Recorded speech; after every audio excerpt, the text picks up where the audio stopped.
आते हैं इस वक्त उत्तर प्रदेश चुनाव की वैतरणी पार करने के लिए आप पार्टी भी अब भगवान राम की शरण में है।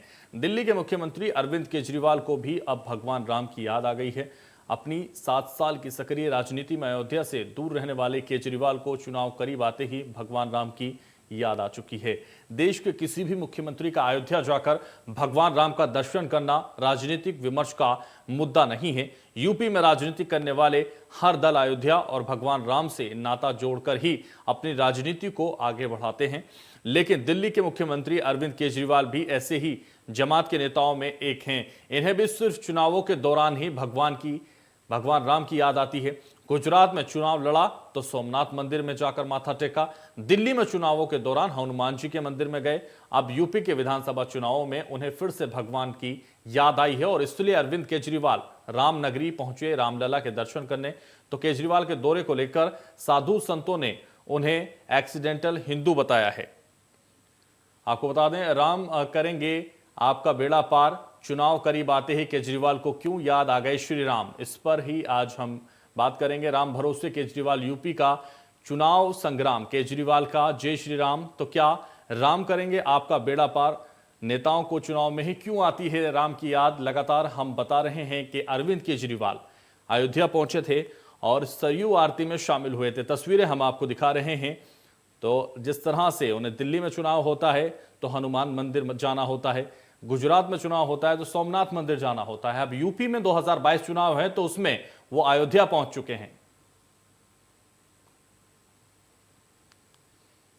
तो इस पूरे मामले पर विपक्ष की क्या प्रतिक्रिया आई है, आइए आपको सुनाते हैं। किसने रोका है? पहले भी जाना चाहिए था।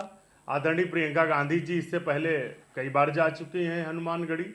सवाल ये है कि उत्तर प्रदेश में आम आदमी पार्टी बीजेपी की बी टीम बनकर काम कर रही है।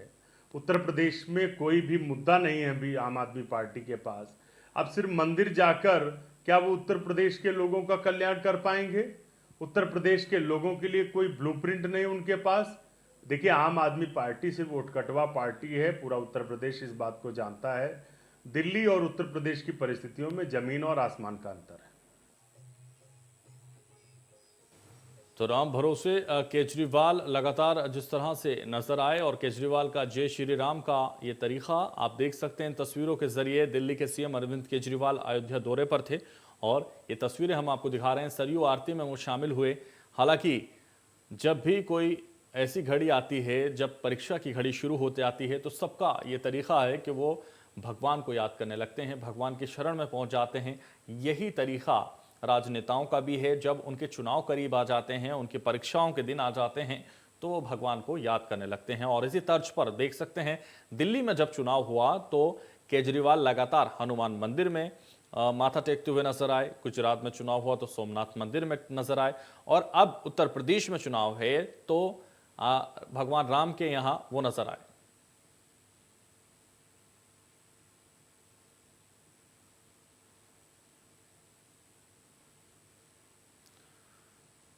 तो रवि कुमार हमारे साथ अयोध्या से हमारे संवाददाता लाइव जुड़ गए हैं, उनसे जानने की कोशिश करते हैं। रवि, जिस तरह से अयोध्या में केजरीवाल नजर आए, भगवान की शरण में वो पहुंच गए और भगवान राम को इसलिए याद कर रहे हैं क्योंकि 2022 में चुनाव है और इससे पहले वो भगवान के आशीर्वाद लेने, भगवान से मिलने, भगवान को प्रार्थना करने पहुंच चुके थे। क्या तस्वीरें बयां कर रही थी और किस तरह से वो वहां नजर आए? हाँ, बिल्कुल बता दें कि दिल्ली के मुख्यमंत्री अरविंद केजरीवाल राम जन्मभूमि का दर्शन करने पहुंचे थे। वहां से दर्शन करके वो निकल चुके हैं। सबसे पहले वो कल लखनऊ से अयोध्या पहुंचे। अयोध्या में शाम में उन्होंने जो सरयू नदी के किनारे है वहां पे भव्य आरती में हिस्सा लिया। उसके बाद रात में अपने संगठन के लोगों से बात की, पार्टी के विस्तार के बारे में चर्चा की। उसके बाद आज सुबह हनुमानगढ़ी पहुंचे, वहाँ हनुमान जी के दर्शन किए, वहाँ पे कुछ समय बिताया। उसके बाद वो महंत से मिले और फिर महंत से मिलने के बाद वो श्री राम जन्मभूमि पहुंचे। यहाँ पे दर्शन करके वो निकल चुके हैं। इशारा साफ है कि उत्तर प्रदेश में चुनाव है और सब जानते हैं कि किसी भी चीज की शुरुआत से पहले लोग भगवान की शरण में जाते हैं, ऐसा हम देखते भी आए हैं। और इसी में क्योंकि अगले कुछ महीने बाद उत्तर प्रदेश में चुनाव है, तो अयोध्या से बड़ी जगह और क्या हो सकती है, क्योंकि अयोध्या सिर्फ ना उत्तर प्रदेश बल्कि पूरे हिंदुस्तान में हिंदुओं की आस्था का प्रतीक है। राम भगवान सबके उपासक हैं और अरविंद केजरीवाल हमेशा से अपने सभाओं में श्री राम का नाम लेते रहे हैं। तो ऐसे में इस पूरे जो मुद्दे हैं उसको कोई छोड़ना नहीं चाहता, तो इसलिए अयोध्या से उन्होंने शुरुआत की। चाहे हनुमानगढ़ी हो, राम जन्मभूमि हो, दर्शन करने के बाद वो अब अपने होटल निकल चुके हैं और वहां से अब वो सीधे लखनऊ जाएंगे और फिर वहां से वो दिल्ली। तो इशारा साफ है कि चुनाव का बिगुल बज चुका है। आम आदमी पार्टी पूरी तैयारी से चुनाव लड़ने जा रही है और इसलिए अयोध्या को चुना गया है, क्योंकि अयोध्या ना सिर्फ उत्तर प्रदेश बल्कि पूरे भारत के लोगों के आस्था का केंद्र है। बिल्कुल, तो अयोध्या आस्था का केंद्र है और अयोध्या को सभी धर्म प्यार करते हैं और अयोध्या को जिस तरह से श्री राम को सभी धर्मों के लोग मानते भी हैं। और ऐसे में जब अरविंद केजरीवाल वहां पहुंचे तो वहां के लोगों का क्या कहना है, क्या प्रतिक्रिया लोगों की रही और किस तरह से लोग उनको देख रहे हैं, क्योंकि उत्तर प्रदेश में उनका कोई खास जनाधार नहीं है, कोई खास वोट बैंक नहीं है और ऐसे में वो उत्तर प्रदेश में कूद चुके हैं और चेहरे भी उनके पास कोई खास नजर नहीं आ रहे। तो क्या लोगों का फीडबैक रहा, लोग किस तरह की बात उनके बारे में करते हुए नजर आए? नवीन।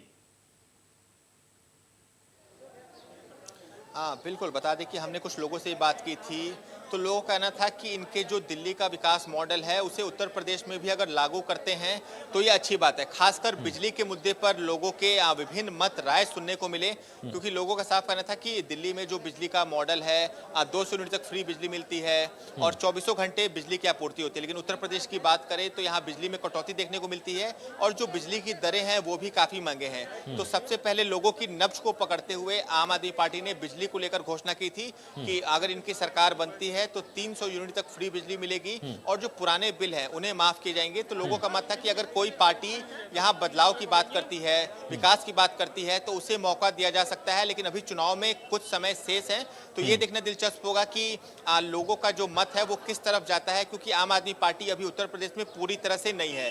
हालांकि संजय सिंह जो उत्तर प्रदेश के प्रभारी हैं वो यहाँ लगातार मेहनत कर रहे हैं, संगठन को मजबूत किया जा रहा है, लेकिन सबसे बड़ी चुनौती होगी इनके समक्ष भारतीय जनता पार्टी और सपा, क्योंकि दोनों लंबे समय से यहाँ पे सत्ता में काबिज रहे हैं, कद्दावर नेता है इनके पास।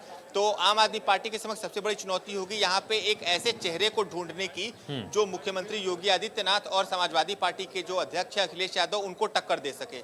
बिल्कुल, तो टक्कर की बात यहाँ आपने कही और जिस तरह से जनता अब 2022 पर नजरें बनाए हुए है, हालांकि राजनीतिक पार्टियां सभी हैं तैयार। क्या 22 में जनता का किसको मिलेगा प्यार, ये सबसे महत्वपूर्ण होगा नवीन। लेकिन अगर आपके इर्द गिर्द कुछ लोग हों अयोध्या के तो उनसे बात करने की कोशिश कीजिए और उनसे पूछने की कोशिश कीजिए कि किसको वो पसंद करते हैं, क्या केजरीवाल उनको कहीं पसंद हैं, क्योंकि केजरीवाल यहाँ पहुंचे थे और वर्तमान स्थिति कैसी वो महसूस कर रहे हैं उत्तर प्रदेश में।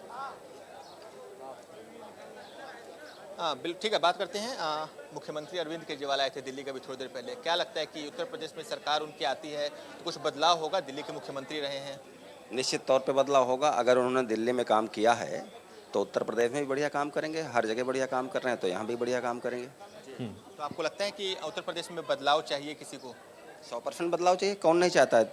इनके मुलायम सिंह के कार्यकाल को देख के, अखिलेश के कार्यकाल को देख के और इधर बीजेपी के योगी आदित्यनाथ जी के कार्यकाल को देख के कौन नहीं चाहेगा कि अरविंद केजरीवाल जी आ जाए यहाँ पे। और भी लोग हैं, बात करते हैं। योगी आदित्यनाथ मुख्यमंत्री हैं अभी, कैसे देखते हैं उनके काम को? और अरविंद केजरीवाल आने पार्टी चुनाव लड़ रही है। आदित्यनाथ जी का काम सही नहीं है, वो जातिवाद का नारा देते हैं और भड़काऊ भाषण देते हैं और विकास का काम कुछ किया नहीं इन्होंने। अयोध्या में बहुत सारा पैसा आया था, पता नहीं कहाँ चला गया, चंदा चोरी ऊपर से हो गई। और अरविंद केजरीवाल पूरे जहाँ भी उनकी सरकार है दिल्ली में है, बढ़िया काम कर रहे हैं और उसके कहीं ज़्यादा धन यूपी सरकार के पास है। कुछ नहीं किया आज तक इन्होंने। गरीब उसी तरह पिस रही है, अमीर बढ़ रहे हैं और महंगाई दिन पर प्रतिदिन बढ़ रही है, बाकी और कुछ हुआ नहीं। तो बिल्कुल ये लोग थे। साफ मत है कि बदलाव चाहिए। कॉमन जनता, आम लोग हैं जो राम जन्मभूमि के दर्शन करने पहुंचे हैं और साफ मत है कि बदलाव चाहिए। महंगाई से त्रस्त हैं, जातिवाद को बढ़ावा दिया जा रहा है, उन सबसे त्रस्त हैं। तो आम लोगों का मत है कि हाँ, बदलाव होना चाहिए। आम आदमी पार्टी के समक्ष जनता यहाँ दिख रही है मूड बदलने, सरकार बदलने की तैयारी में। जी तो बिल्कुल, जिस तरह से जनता बदलाव की बयार की बात कर रही है, जनता बदलाव में अपना विश्वास रख रही है और जो आपने दर्शकों को दिखाया जिस तरह से लोग ये डिमांड कर रहे हैं कि अगर आम आदमी पार्टी आती है तो हो सकता है कुछ बदलाव, लेकिन जिस तरह से लगातार विकास किया जा रहा है भारतीय जनता पार्टी की तरफ से, यूपी में कितना सुधार किया गया है, कैसे लगेगी नैया पार, इस सब पर भी हम बात करेंगे। लेकिन जिस तरह से लगातार वो अरविंद केजरीवाल वहां पहुंचे थे, अरविंद केजरीवाल के साथ कौन कौन और देखा गया है, वहां के संगठन के कितने लोग उनके साथ थे, और सरयू आरती के दौरान क्या कुछ और नजर आया नवीन, वहां क्या महत्वपूर्ण नजर आया आपको? बता दें दिल्ली के जो मुख्यमंत्री अरविंद केजरीवाल, उनके साथ राज्यसभा सांसद और उत्तर प्रदेश के प्रभारी संजय सिंह थे। आम आदमी पार्टी के जो उत्तर प्रदेश के प्रदेश अध्यक्ष हैं सरबजीत सिंह, वो थे। दिल्ली के विधायक दिलीप पांडे, वो भी यहाँ पे मौजूद थे। और सबसे बड़ी बात यह है कि जो सरयू घाट पे जो आरती हुई थी, वो मुख्य घाट पर ना होकर एक दूसरे घाट पर आरती की गई थी, जिसे आम आदमी का घाट बताया गया था, यानी मैंगो पीपुल का घाट बताया गया था। भव्य आरती की गई थी। जो महंत वहां मौजूद थे, उन्होंने भी राजनीति से शास्त्र को जोड़ा था। थोड़ा सी उनकी व्यथा भी हमें सुनने को मिली थी जब बिल्कुल, तो एक स्पेशल आरती ना होकर आम आदमी की इसे आरती कहा जा सकता है। और जिस तरह से उन्होंने हर तरफ अलग अंदाज में नजर आते हैं, वही अंदाज यहां अपनाने की कोशिश की होगी। चलिए, तमाम जानकारी के लिए हमारे साथ जुड़ने के लिए नवीन बहुत शुक्रिया आपका। तो देखना होगा 2022 में जनता किसको अपना प्यार देती है, क्या कांग्रेस की प्रतिज्ञा यात्रा को प्यार मिलता है, या वापस बीजेपी की सरकार सत्ता में आती है। क्या लग रहा है 2022 में ही इसका साफ सफाया हो पाएगा, या वो क्लियर हो पाएगा? क्या 2022 में जनता का प्यार किसके ऊपर रहेगी भरमार, ये भी देखना होगा। चुनाव के वक्त आते ही सभी नेताओं को भगवान राम याद आ जाते हैं और भगवान के मंदिरों में दर्शन आरती के लिए नेता पहुंचने लगते हैं। उसी तर्ज पर यहां अरविंद केजरीवाल भी नजर आए और उन्होंने भी भगवान राम के दर पहुंचकर प्रार्थनाएं की हैं और उनसे दुआएं मांगी हैं।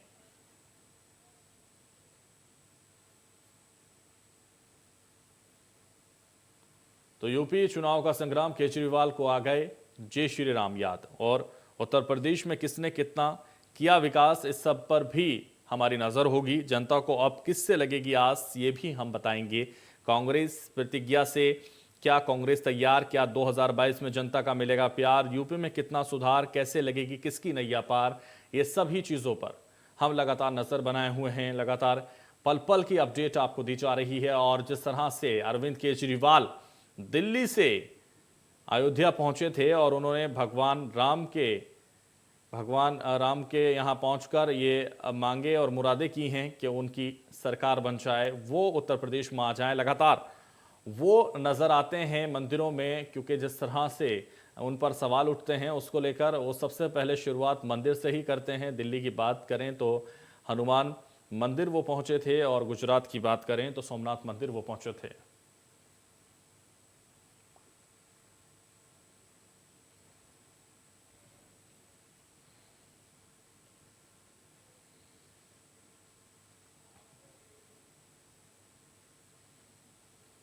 तो दो मेहमान हमारे साथ जुड़ गए हैं, दोनों का स्वागत कर लेते हैं। प्रशांत वशिष्ठ हमारे साथ जुड़ गए भारतीय जनता पार्टी से, आम आदमी पार्टी के प्रवक्ता भी हमारे साथ जुड़ गए हैं, उनका भी स्वागत कर लेते हैं। और दोनों का इस चर्चा के साथ शुरुआत करते हैं। चूंकि आम आदमी पार्टी के अरविंद केजरीवाल दिल्ली से अयोध्या पहुंचे थे, तो सबसे पहला सवाल आम आदमी पार्टी के जो प्रवक्ता हैं उनसे ही कर लेते हैं और उनसे जान लेते हैं कि किस तरह से वो इस पूरे प्रकरण को देख रहे हैं। वो मंदिर जब भी उनको याद आता है जब चुनाव करीब आता है, और शुरुआत मंदिर से ही की जाती है। हालांकि मंदिर से करना अच्छी बात है, लेकिन रूटीन वे में भी मंदिर याद आना चाहिए। मंदिर को हमेशा और भगवान को हमेशा याद करना चाहिए। ऐसे में उनसे मेरा सवाल कि आखिर मंदिर तभी क्यों याद आता है जब चुनाव होते हैं सर? नहीं, ये सवाल आपको भारतीय जनता पार्टी के लोगों से करना चाहिए, जिनके लिए भगवान राम एक राजनीतिक मुद्दा भर है और उनके सहारे वो अपनी राजनीतिक रोटियां वर्षों से सेकते आए हैं, और अभी पता नहीं कब तक इस तरह की हरकत होगी उनकी तरफ से। आम आदमी पार्टी के लिए, अरविंद केजरीवाल जी के लिए और हम सब के लिए, पूरे हिंदुस्तान के लिए क्या पूरी दुनिया के लिए, भगवान राम सिर्फ आस्था और हमारे विश्वास का प्रतीक है। हमारा या हमारी पार्टी का उनमें पूरा विश्वास है। और ऐसा नहीं है, अभी देखिए इस समय अभी तो कोई चुनाव नहीं है, और इससे पहले भी कभी चुनाव में हम आम आदमी पार्टी या हमारे नेता कभी भी इस तरह के मंदिर में जाकर के दर्शन करना और इस तरह की कोई बात नहीं है। लेकिन देखिए, एक आम आदमी होने के नाते अगर आप सोचिए, अगर आप थोड़ी देर के लिए ये मान लीजिए कि हम कोई राजनीतिक दल नहीं है, अरविंद केजरीवाल जी कोई मुख्यमंत्री नहीं है या राजनीतिक व्यक्ति नहीं है, तो क्या उनको भगवान राम का दर्शन करने के लिए, बजरंगबली का दर्शन करने के लिए या सरयू आरती में शामिल होने के लिए भारतीय जनता पार्टी से परमिशन लेनी पड़ेगी, या कोई ऐसी अथॉरिटी है जो ये तय करेगी कि आप दर्शन करने जा सकते हैं, आप नहीं जा सकते? ये तो कोई बात नहीं हुई। देखिए, अरविंद केजरीवाल जी एक आस्तिक व्यक्ति है और वो जो है भगवान राम में उनकी आस्था है, सरयू आरती में उनकी आस्था है। वहां कोई उन्होंने ढिंढोरा पीटने की बजाय अलग से पुष्पेंद्र जी, सभी की आस्था है, भगवान राम में सभी की आस्था है और हम परमिशन की बात नहीं कर रहे, किसी भी पार्टी से परमिशन की बात नहीं है। मंदिर जाने के लिए किसी को परमिशन की जरूरत नहीं है, लेकिन नेताओं को चुनाव के वक्त ही भगवान याद क्यों आते हैं? आपके नेता हनुमान मंदिर जाते हैं, दिल्ली में चुनाव होता है, तो गुजरात में चुनाव होता है तो सोमनाथ मंदिर जाते हैं, और अगर उत्तर प्रदेश में चुनाव है तो भगवान राम याद आ गए। इससे पहले अयोध्या नहीं था क्या सर? इससे पहले अयोध्या नहीं आना चाहिए था? देखिए, अयोध्या हमारे नेता हमेशा आते रहे हैं, और मैं आपको बताऊं कि हमारा ये कल्चर नहीं है कि चुनाव आए तो मंदिर में जाइए, मस्जिद में जाइए। हमारा ये कल्चर नहीं है। हमारी क्या कल्चर है सर आपका? वही तो जानना चाह रहे हैं हम। पुष्पेंद्र जी, वही जानना चाह रहे हैं, क्या कल्चर है आपका? दर्शन करें। देखिए, हमारा कल्चर आम आदमी बता दीजिए आपका कल्चर। सीधा मैं बता रहा हूं आपको। हमारा कल्चर ये है कि चुनाव में हम जनता को क्या सहूलियतें दे सकते हैं, उन मुद्दों को लेकर के जाते हैं। हम भगवान राम की राजनीति नहीं करते। हम कोई भारतीय जनता पार्टी नहीं है कि भगवान राम के नाम पर जो है भ्रष्टाचार करे, भगवान राम के नाम पे जमीनों की दलाली करे, भगवान राम के नाम पे जो चंदा इकट्ठा हुआ है उसकी चंदा चोरी करे, उसकी बंदरबाट करे। आपने देखा होगा किस तरह से अयोध्या में ये सारी चीजें हुई है। ठीक है, प्रशांत वशिष्ठ जी जवाब देंगे सर आपका। आप 5 सेकंड सुनिए। आपने पूछा ना कि आपका कल्चर क्या है, तो हमारा चुनाव में कल्चर ये आवाज इनकी आ नहीं है, गूंज ज्यादा रही है, शायद इन्होंने स्पीकर खोल रखा है। हमारा चुनाव का कल्चर सीधा है कि हम आम आदमी पार्टी को 300 यूनिट बिजली फ्री देंगे, उसके लिए अच्छे इलाज की व्यवस्था करेंगे, उसके लिए अच्छी शिक्षा की व्यवस्था करेंगे, और इस तरह से जो मूलभूत सुविधाएं हैं हम उन मुद्दों को लेकर के चुनाव में जाते हैं। इसलिए हमें किसी इस तरह के मंदिर मस्जिद वाली राजनीति में आप ठीक है सर, ठीक है, मंदिर मस्जिद वाली राजनीति आप नहीं करते, ठीक है। ये भारतीय जनता पार्टी ये सब करती है, आप उनसे ये सब ठीक है सर, दिखाई दे रहा है, जनता बताएगी कौन करता है। चलिए प्रशांत वशिष्ठ जी से जवाब ले लेते हैं। प्रशांत वशिष्ठ जी जवाब दे दीजिए। अभी पुष्पेंद्र जी कह रहे थे परमिशन की आवश्यकता नहीं है, तो यहाँ जो चर्चा हो रही है वो परमिशन पर नहीं, इंटेंशन पर हो रही है जी। ये वही अरविंद केजरीवाल जी हैं। जब राम मंदिर पर सुप्रीम कोर्ट का फैसला आया तो सबसे बड़ा प्रश्न उठाने वाला कोई और नहीं, अरविंद केजरीवाल जी ही थे। आज ये स्वयं को राम और हनुमान का भक्त बता रहे हैं, तो ये अरविंद केजरीवाल जी चुनावी हिंदू हैं, बाई एक्सीडेंट। वो भी जब चुनाव आता है तो ये हिंदू हो जाते हैं। अदरवाइज जब जैसे कोई मुआवजे का विषय होता है दिल्ली में, तो किसी मुस्लिम को मुआवजा देना हो तो अरविंद जी भागकर पहुंचते हैं, और हिंदू का मुआवजा हो तो उसको दिया भी नहीं जाता।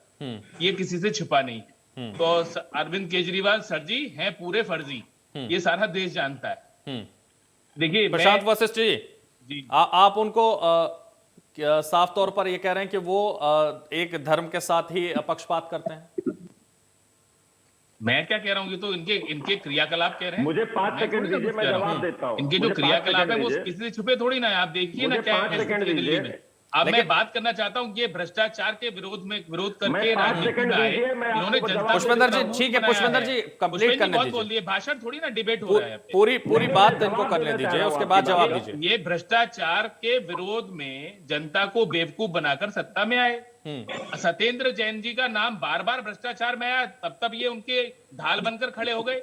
दिल्ली डेंटल काउंसिल के रजिस्ट्रार डॉक्टर ऋषिराज के लॉकर से 2 करोड़ की डिपॉजिट स्लिप बरामद। लेकिन अगर हम किसी भी राजनीतिक पार्टी की बात करें प्रशांत वशिष्ठ जी, तो सभी राम भरोसे हैं, राम भरोसे तो सभी हैं। देखिए, हमारे जहां तक प्रश्न है, हम सब पार्टियों के साथ तुलना हमारी नहीं हो सकती, क्योंकि भारतीय जनता पार्टी के संस्कार में और विचार में सब में राम है, रग रग में राम है। हम तो राम का नाम लेकर सदैव चलते हैं, राम में हमारी आस्था है। इनकी आस्था थोड़ी ना है। इनकी नहीं है। ये पैमाना आपके पास से कहां से आया सर कि इनके पास इनकी राम मेरे आस्था पास से नहीं? नहीं आया, इनके क्रियाकलापों से आया। इन्होंने सुप्रीम कोर्ट में जाकर सुप्रीम कोर्ट के फैसले के खिलाफ, सुप्रीम कोर्ट के फैसले के खिलाफ इन्होंने राम मंदिर के फेवर में जो फैसला आया उस पर प्रश्न उठा दिया। इनके जो क्रियाकलाप है उससे प्रश्न उठाया। मनीष सिसोदिया जी जब भारतीय जनता पार्टी के नेता राम मंदिर रामलला के दर्शन करने जाते थे, उनका ट्वीट मेरे पास है, आप देख लीजिए। उस ट्वीट में लिखा है स्पष्ट रूप से कि इतना समय अस्पतालों और स्कूलों पर दिया जाता तो बदल सकता था सब कुछ। आज वो स्वयं पहुंच गए राम मंदिर में कि हम रामलला के से मांग कर आए हैं कि भाई हमारी सरकार उत्तर प्रदेश में बनाए। पुष्पेंद्र, तो ठीक है, ये अच्छे दिन की प्रशांत शुरुआत वशिष्ठ हो जी चुकी जवाब है। लेने दीजिए। भारतीय जनता पार्टी ने अब पुष्पेंद्र जी से जवाब लेने हिंदू दीजिए। का महत्व क्या है, ठीक हिंदू है, का महत्व समझ गए हैं। प्रशांत जी जवाब लेने दीजिए। पुष्पेंद्र जी जवाब दीजिए। देखिए ये दो बातें कह रहे हैं। पहली बात तो ये देखिए कि जो मैंने आपको शुरू में कहा था कि भारतीय जनता पार्टी एक धर्म विशेष की राजनीति करती है और एक दूसरे धर्म को गाली देकर के उसकी राजनीति आगे को चलती है। वही इन्होंने हमारे जो साथी प्रवक्ता है प्रशांत जी, वो इन्होंने साबित कर दिया। ये कह रहे हैं कि वहां हिंदू को बाद में मुआवजा देते हैं, मुसलमानों को पहले देते हैं। इनको शायद नॉलेज नहीं है कि केजरीवाल जी ने एक तरफ से जहां भी जो पॉलिसी है सरकार की, उसके आधार पे वो धर्म और जाति देख करके और वो वर्ग देख करके, समाज देख के ये काम नहीं करते। वो पॉलिसी है और उस पॉलिसी के तहत जो इसके लिए है उसको दिया जाता है। दूसरी बात ये कह रहे हैं भ्रष्टाचार की अगर बात करते हैं तो अरविंद केजरीवाल जी की सरकार है, पिछले 7 साल से चल रही है और मोदी जी सर पे बैठे हुए पिछले लगभग 7 साल से। तो इनकी एजेंसियां तो है सारी, पुलिस इनके अंडर में है दिल्ली में, हमारे पास तो नहीं है। तो ये क्यों नहीं किसी भी भ्रष्टाचार की जांच कराते? वो इसलिए क्योंकि इन्होंने ठीक है कई कोशिश की। भ्रष्टाचार की जांच कराने के लिए प्रशांत वशिष्ठ से जवाब लूंगा, वो जांच क्यों नहीं कराते। लेकिन उससे पहले वरिष्ठ पत्रकार हमारे साथ जनार्दन मिश्रा भी हैं। इनको क्या मिला बताइए, आज तक बताइए। हमारे किसी एक कोई हमारे भ्रष्टाचार की बात बता दे। और जबकि सारी एजेंसियां इनकी हैं।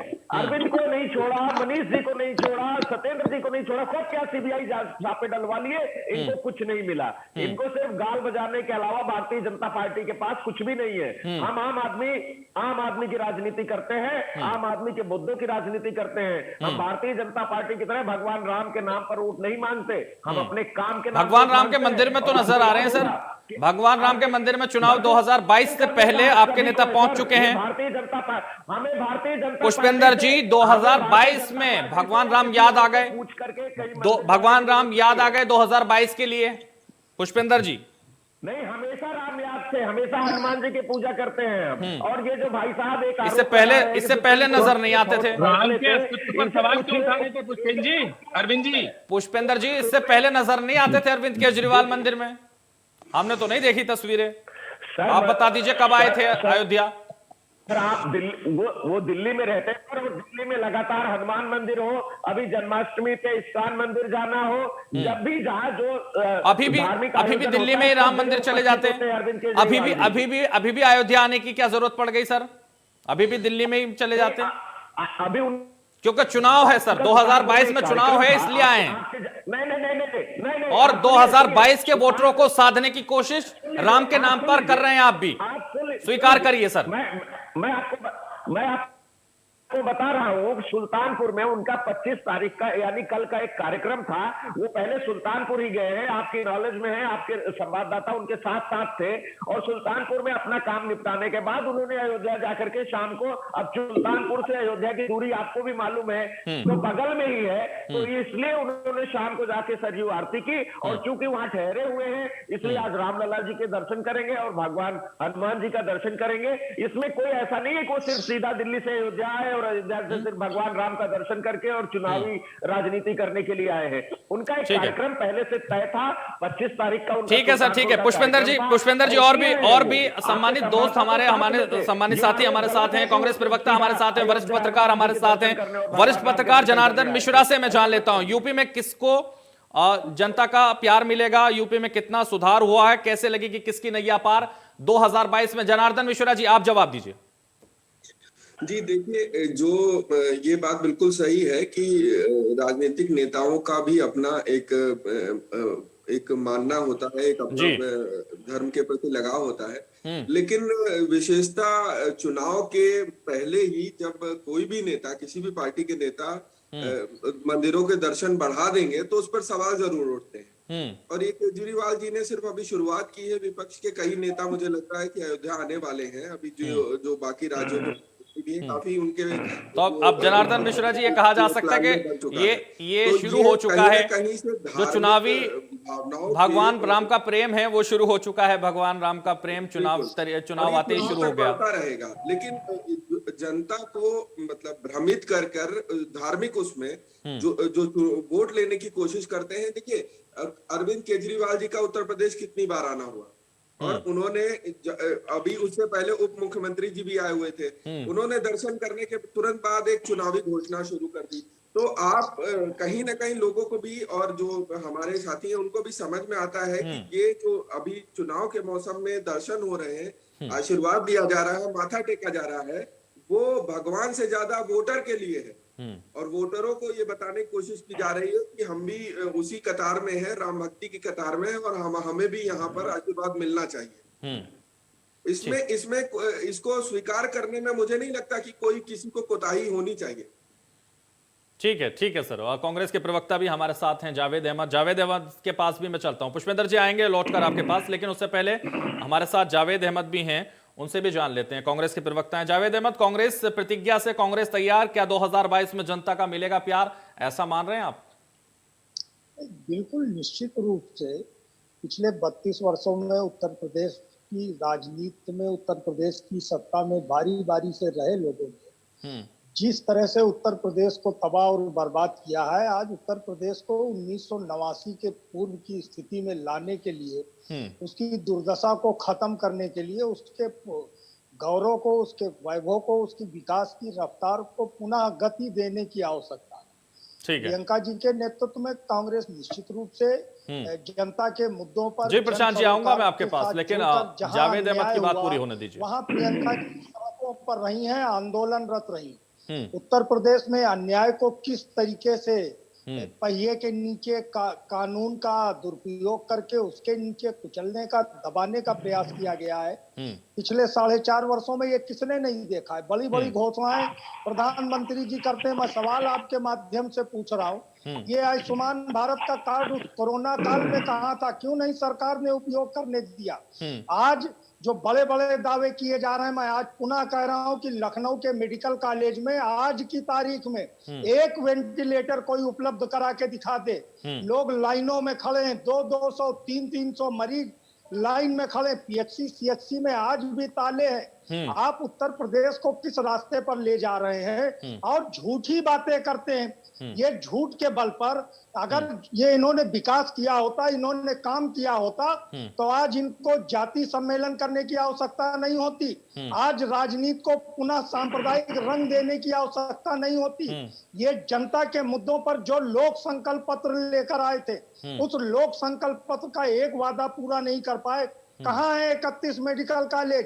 ये जो 9 मेडिकल कॉलेज का आप लोकार्पण कर रहे हो, ये इसका बजट कब आवंटित हुआ? केवल बोर्ड कहीं पर लगा देने से कोई मेडिकल कॉलेज नहीं बन जाता है। आप अखबारों में विज्ञापन दे दें, उससे स्वास्थ्य सेवाओं की स्थिति नहीं सुधर जाती।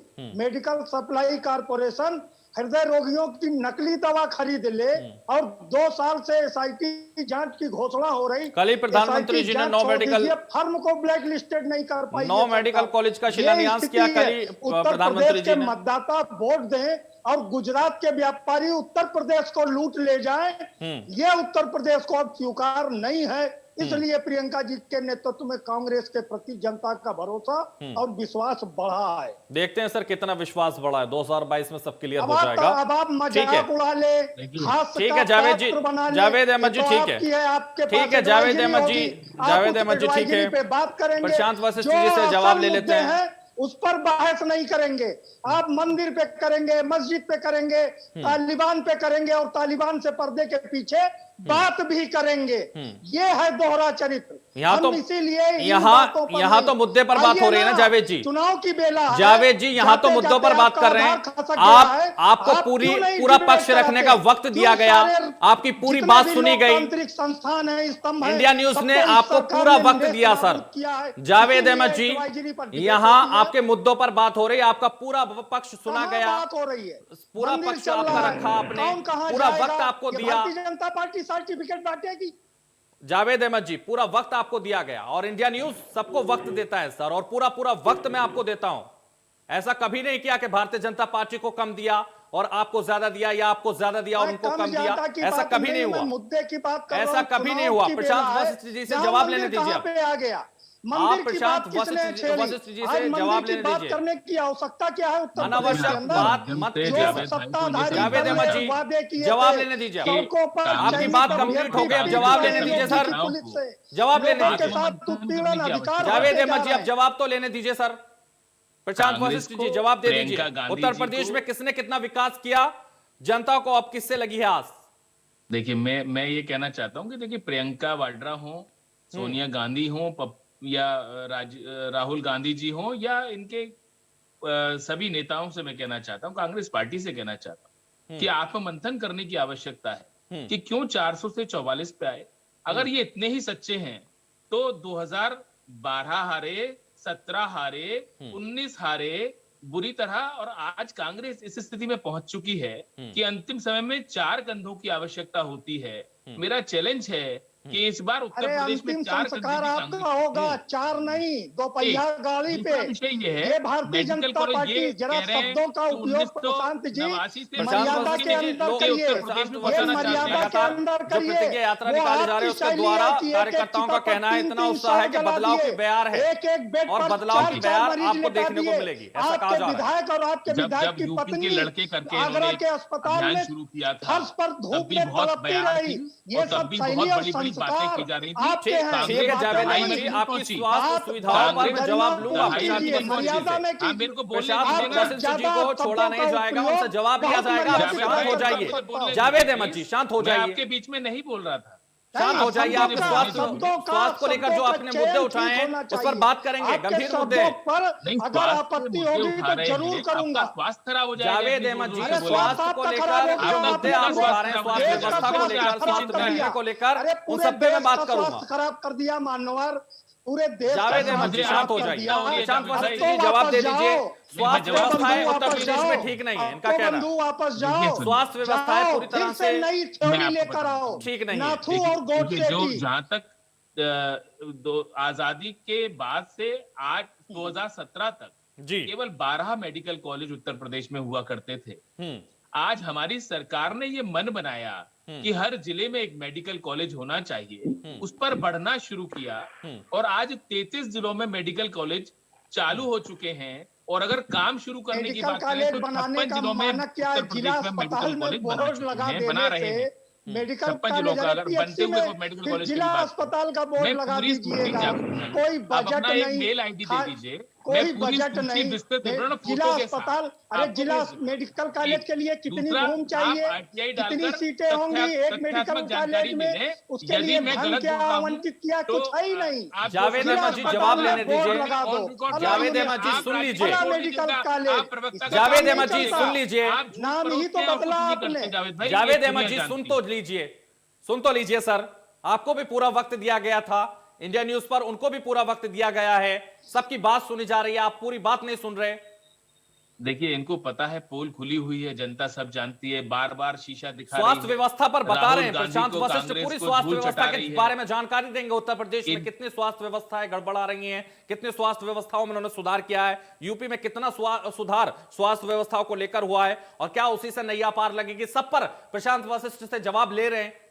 आप शांत हो जाइए सर, जवाब दीजिए प्रशांत वशिष्ठ। देखिए, मैं ये कहना चाह रहा हूं कि केवल 12 मेडिकल कॉलेज उत्तर प्रदेश में हुआ करते थे आजादी से आज तक जी। इतनी सरकारें नहीं, क्यों नहीं किसी ने सोचा कि हर जिले में एक मेडिकल कॉलेज होना चाहिए। इस इंटेंशन पर ही मैं नमन करता हूं कि इतना इस सोच को रखा कि हर जिले में मेडिकल कॉलेज होना चाहिए। किसी जिले के जो लोग हों वो कहीं और जाने के लिए परेशान ना हो, उन्हें वही उचित सुविधा मिल सके उपचार की। एक दूसरा विषय ये है कि देखिए जावेद भाई को ये समझने की आवश्यकता है, वो कह रहे हैं कि 1989 से पूर्व के उत्तर प्रदेश में ले जाना चाहते हैं। और भारतीय जनता पार्टी की सरकार जब आई है 2017 में उत्तर प्रदेश का बजट 2 लाख करोड़ रुपए था। हमने काम किया, हमने रेवेन्यू क्रिएट किया, आज उत्तर प्रदेश का बजट हम 5.5 लाख करोड़ तक ले आए हैं। ये कोई मजाक थोड़ी ना हो रहा है। काम करके ही 5.5 लाख करोड़ तक बजट, जब तक आपकी आमदनी बढ़ेगी नहीं आप बजट कैसे बढ़ा देंगे अपना, आप बताइए। तो इसका मतलब काम हुआ है, तभी 3-3.5 लाख करोड़ बजट बढ़ गया हमारा उत्तर प्रदेश का। 5.5 लाख करोड़ का बजट कर दिया, 10,90,000 करोड़ की जीडीपी हुआ करती थी, तो आज जीडीपी हमारी 22 लाख करोड़ पर आ गई है। प्रति व्यक्ति आय 47,116 रुपए से 95,000 पर आ गई है। जो उत्तर प्रदेश को बीमारू राज्य बोला जाता था, आज वो आधुनिक राज्यों की गिनती में आ गया है।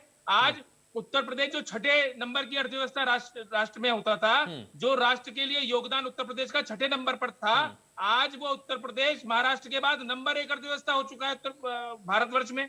तो ये सब काम हुआ है, तभी तो हुआ है ना। 1989 के भारत उत्तर प्रदेश में हम चले जाएं तो भाई बताओ कि कितने शौचालय थे 1989 में, क्या बजट हुआ करता था, क्या चाहते हैं ये विकास चाहते हैं या बर्बादी चाहते हैं? 1989 से पहले तो कुछ भी नहीं होता था उत्तर प्रदेश में।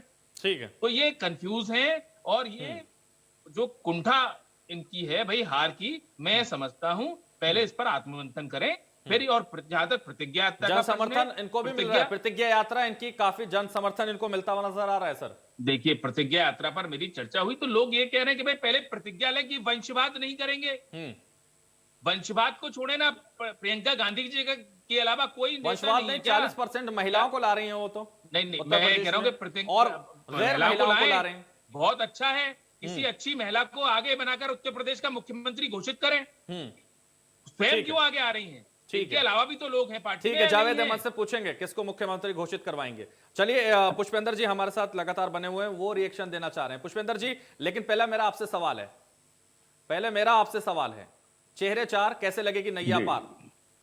केजरीवाल के पास चेहरे 4 हैं खुद को मिलाकर, बस इसके अलावा वो भी किसी को आगे आने नहीं देते, और अगर कोई आता है तो उसको निकाल देते हैं पार्टी। नहीं, बहुत अच्छा सवाल है आपका। मैं यही बताना चाह रहा था आपको कि देखिए भारतीय जनता पार्टी के लिए भगवान राम, मैंने पहले भी कहा कि एक राजनीति का जरिया हो सकते हैं, लेकिन हमारी आम आदमी पार्टी के लिए ये भगवान राम सिर्फ आस्था के प्रतीक हैं। और मैं आपको एक बार याद दिलाना चाहता हूं कि कल उन्होंने अपनी आरती के समय प्रार्थना में अपने क्या कहा, कोई राजनीतिक बात नहीं कही। उन्होंने कहा कि हमारे देश में कोरोना जैसी बीमारी है, इससे हमें मुक्ति दिलाइए।